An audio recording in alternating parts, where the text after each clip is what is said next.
सुप्रभात। आनंद हमारा स्वरूप है, आनंद हमारा स्वरूप है। ये हमारी आज की आध्यात्मिक चर्चा। यूँ तो आनंद हमारा स्वरूप है, परंतु हम अपने स्वरूप को भूल गए हैं। हमारे आत्मा मल विक्षेप आवरणों से आच्छादित हो गई है। इसी कारण हम अपने स्वरूप में निहित आनंद का अनुभव नहीं कर पा रहे। इसी कारण हम भ्रमित हो रहे हैं और आनंद की तलाश में इधर उधर भटक रहे हैं। तो अपने इस भूल को मिटाने के लिए, अपने खोए हुए स्वरूप को पाने के लिए, अपनी आत्मा पर आच्छादित मल विक्षेप आवरणों को हटाने के लिए हम जो प्रयास करना चाहते हैं या करते हैं, उसी को आनंद योग कहते हैं। तो आनंद योग की साधना है अपनी आत्मा में निहित आनंद या परमानंद की उपलब्धि।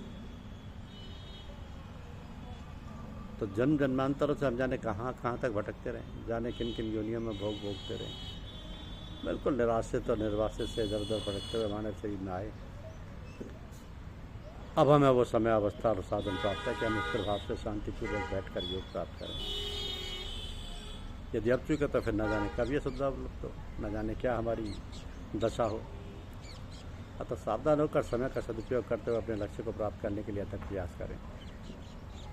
प्रयास भी बड़ा सरल और सुगम है, और वो है सत्संग। सत्संग भी ऐसा कि साथ मिल बैठकर खेल खेल में ही आनंद योग की साधना कर सकें। आवश्यकता केवल एक ऐसे साथी या मार्गदर्शक या गुरु की है जिसके साथ सत्संग करके और उसके बताए मार्ग पर चलकर हम सहज ही में लक्ष्य को प्राप्त कर लें। और ये कार्य भी कठिन नहीं है। चाहने वाले को, खोजने वाले को सब कुछ मिल ही जाता है, परंतु हमारी चाह सच्ची और निष्कपट होनी चाहिए। उसके बीच में कोई और चाह या सांसारिक इच्छा ना आने पाए, वरना सब गड़बड़ हो जाएगा। तो आवश्यकता केवल लगन के साथ लग जाने की है। जब लगन लगेगी तो कोशिश की जाएगी, और जब कोशिश की जाएगी तो प्राप्ति भी हो जाएगी। प्राप्ति भी उस वस्तु की जिसे पाकर और कुछ पाना शेष नहीं रह जाता। तो इस अवस्था में पहुँच जाना और वहाँ स्थित प्राप्त करके रसवश जाना ही आनंद योग का लक्ष्य। आनंद योग की साधना तब विशेषकर सुलभ और सहज हो जाती है जब हम भगवत कृपा, गुरु कृपा का पूरा सहारा, आसरा और भरोसा लिए रहते हैं। क्योंकि कृपा तो असाधारण रूप से सतत काम करती है।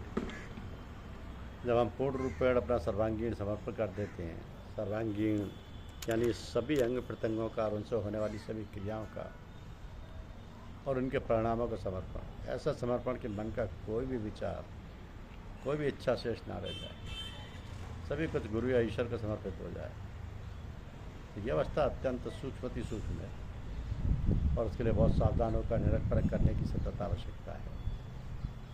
प्राय देखा गया कि साधक सोचता है कि अब तो पूर्ण हो गए और हमें कुछ करना धरना शेष नहीं रह गया। तो ये एक प्रकार का सूक्ष्म अहंकार है और इससे बचना चाहिए। इसके लिए हमें अपने आप को कभी खाली नहीं रहने देना चाहिए। अपने अंतर में दीनता बनाए रखते हुए अपने विचारों को क्षण प्रति क्षण समर्पण करते रहना चाहिए। क्योंकि जब तक शरीर है तब तक गिरने का भय है। तो बहुत सावधानी और साथ जागरूकता की जरूरत है। काम, क्रोध, लोभ, मोह, मद और मत्सर रूपी चोर, डाकू चारों ओर घूमते रहते हैं, अपना काम करने की फिराक में रहते हैं। जहाँ भी हम थोड़ा सा असावधान हुए, जहाँ इन्हें थोड़ा सा भी मौका मिला, ये हम पर सवार हो जाते हैं और अपना काम कर जाते हैं।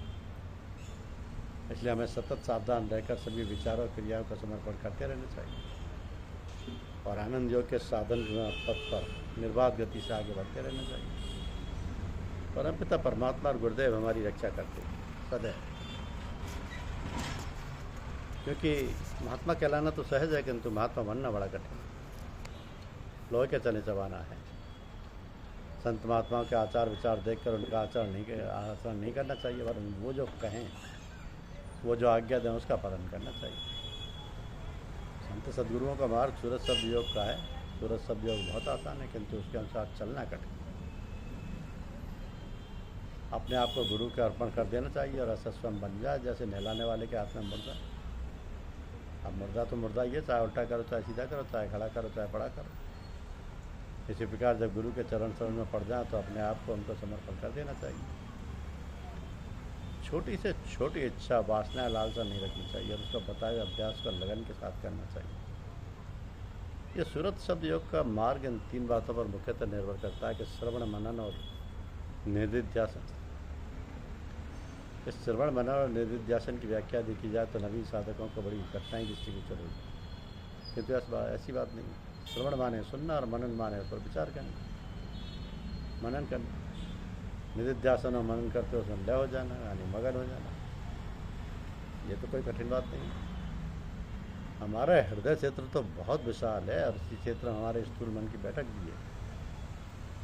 हमारे हृदय के बाईं ओर जो स्तन है उसका 2 या 2.5 उंगल नीचे स्थान में धुकधुकी सी होती है, जो हाथ रखने से कभी कभी मालूम देती है, और वहीं पर अपने कान, अपना ध्यान, अपनी सारी चेतना केंद्रित करके उसको सुनो।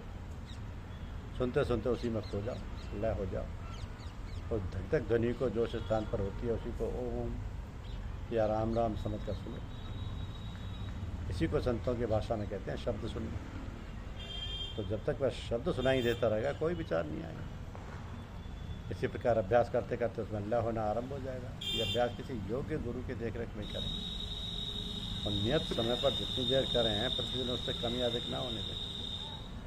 तो इस प्रकार 10-15 दिन या महीना भर करते हुए जब ये अभ्यास उतनी देर जमकर होने लगे तब आगे के लिए 5-10 मिनट आगे बढ़ाकर फिर नित्य प्रति इस प्रकार विकसित करें।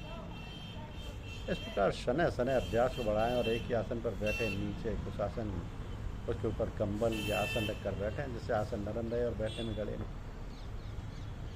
तो आसन सिद्धासन, पद्मासन या सुखासन होना चाहिए, जिससे देर तक सरलतापूर्वक बैठ सकें। अभ्यास के साथ साथ अपने गुरु का सानिध्य अपने अंतर और बाहर बनाए रखना चाहिए। ज्ञात रहे कि गुरु के बिना साधन करना बड़ा भयानक है, तो गुरु से संपर्क अवश्य बनाए रखना चाहिए, जिससे जो भी कठिनाई हो या कोई नई बात दिखाई दे उसकी जानकारी गुरु से करते रहें और उन्हें पूरी तौर से अपनी हालत बतलाते रहें। फिर कोई खतरे भय की आशंका नहीं रहती। गुरु भी सोच समझकर जानबूझकर निरख परख कर करना चाहिए, क्योंकि आजकल बनावटी साधु गुरु बहुत ठगते फिरते हैं।